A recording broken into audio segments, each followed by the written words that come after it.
আল্লাহর হাবিব বললেন, কাফা বিল মার'i ইসমান আন ইউদাইয়া মান ইয়াকুতু। আল্লাহর হাবিব বললেন, আল্লাহর কাছে গুনাহগার হিসেবে সাব্যস্ত হওয়ার জন্য ওটাই যথেষ্ট। কি? আন ইউদাইয়া মান ইয়াকুত, যে ব্যক্তি তার পরিবারকে অবহেলা করে, হক আদায় করে না, পরিবারকে অবহেলা করে, হক আদায় করে না, এরকম মানুষ আল্লাহর কাছে গুনাহগার হিসেবে সাব্যস্ত হবে, গুনাহগার হিসেবে কিয়ামতের মাঠে দণ্ডায়মান হবে। সবাই বলুন নাউজুবিল্লাহ। গুনাহগার হয়ে কিয়ামতের মাঠে উঠবে, যে তার পরিবারের হক আদায় করে না। এক দল আছি আমরা এইরকম, আর এক দল আছি টেনে টুনে সব আনি একদম পরিবারকে বুঝাই দিছি, আর কারো দিকে দৃষ্টিপাত নাই। মসজিদ, মাদ্রাসা, মা বাবা, আত্মীয় স্বজন, কোনো দিকে দৃষ্টিপাত নাই, যা আছে টেনে টুনে সব বউরে গছাই দিছি। এইরকম বহু মানুষ এমন হয়েছে যে বৃদ্ধ বয়সে পরিবার তাকে রাস্তায় ফেলে দিয়েছে। আলকরণের একটা মানুষ এদিন সামাজিক যোগাযোগ মাধ্যমে পেলাম, সেই কুয়েতে গিয়ে বহু টাকা পয়সা ইনকাম করেছে, স্ত্রীকে একাকীভাবে পরিবার ছাড়া বিয়ে করেছে, সেই জন্য ঘর থেকে তাকে বিতাড়িত করেছে। পরে বাইরে গিয়ে অনেক টাকা পয়সা ইনকাম করেছে, সবগুলা স্ত্রীর নামে দিয়েছে, বাড়ি টাড়ি টাকা পয়সা সব স্ত্রীকে দিয়ে দিয়েছে। বৃদ্ধ বয়সে স্ত্রী সবগুলা বিক্রি করে দিয়ে আরেক জায়গায় চলে গেছে, সেই রাস্তায় ববগুড়ে হয়ে জীবন যাপন করে সেই মারা গিয়েছে। সবাই বলুন নাউজুবিল্লাহ। এইরকম বহু বাস্তব ঘটনা আছে না? বহু বাস্তব ঘটনা আছে। কোরআন ও সুন্নাহর মধ্যে এই জন্য প্রত্যেক মানুষকে ব্যালেন্স করে চলার জন্য বলেছেন, সব কিছু জাট করে দিয়ে দেওয়ার জন্য বলে নাই। এগুলা কি? এগুলা দায়ুসের কাজ। এদেরকে হাদিসের ভাষায় কি বলা হয়?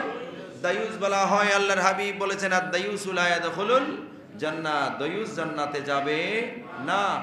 ব্যালেন্স করে দিয়েছেন কোরআন ও সুন্নাহর মধ্যে সব কিছু। স্বামীর কাছে থাকলে সেটা স্ত্রী পাবে না, ফরয়েজ অনুযায়ী সন্তানরা পাবে না, তো আমার সবগুলা কেন তারা দিয়ে দিতে হবে? এটা কোরআন হাদিস এটা বলে না। এরকম বহু মানুষ, এই এলাকার একটা মানুষ আছে, কিছুদিন আগে কিডনি রোগে মারা গেছে এই স্কুলগুলিতে, তারও এই অবস্থা হয়েছে। স্ত্রী মেয়ে সবাই ফেলে চলে গেছে, তো এই পরে মানুষ থেকে ভিক্ষা করে জীবন যাপন করছে, পরে আর কিছু নাই, এই অবস্থার মধ্যে কবরে চলে গেছে। সবাই বলুন নাউজুবিল্লাহ। সেই জন্য আল্লাহর হাবিব সাল্লাল্লাহু আলাইহি ওয়াসাল্লাম মানুষকে যার হক তাকে দেওয়ার জন্য বলেছেন।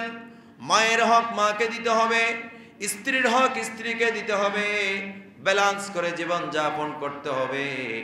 আপনার সব কিছু জাট করে স্ত্রী সন্তানের নামে লিখে দেওয়ার জন্য কোরআন হাদিসে বলে নাই। ভাগ কিভাবে হবে? আপনার ইনকামের ভাগ, সম্পদের ভাগ কিভাবে হবে? আল্লাহ জীবন দিয়েছেন আমাকে সম্পদ উপার্জনের সক্ষমতা আল্লাহ দিয়েছেন, দক্ষতা যা আছে সব আল্লাহ দিয়েছেন, আর আমার সম্পদগুলা ভাগ কিভাবে হবে সেটাও আল্লাহ করে দিয়েছেন। সবাই বলুন সুবহানাল্লাহ। আল্লাহর সেই ভাগকে না মেনে আমি সবগুলা একজনের নামে লিখে দিলাম, আমার সবকিছু একজন দুইজনকে দিয়ে দিলাম, আমি আল্লাহর সাথে খোদার উপরে খোদদারি করলাম। সবাই বলুন নাউজুবিল্লাহ।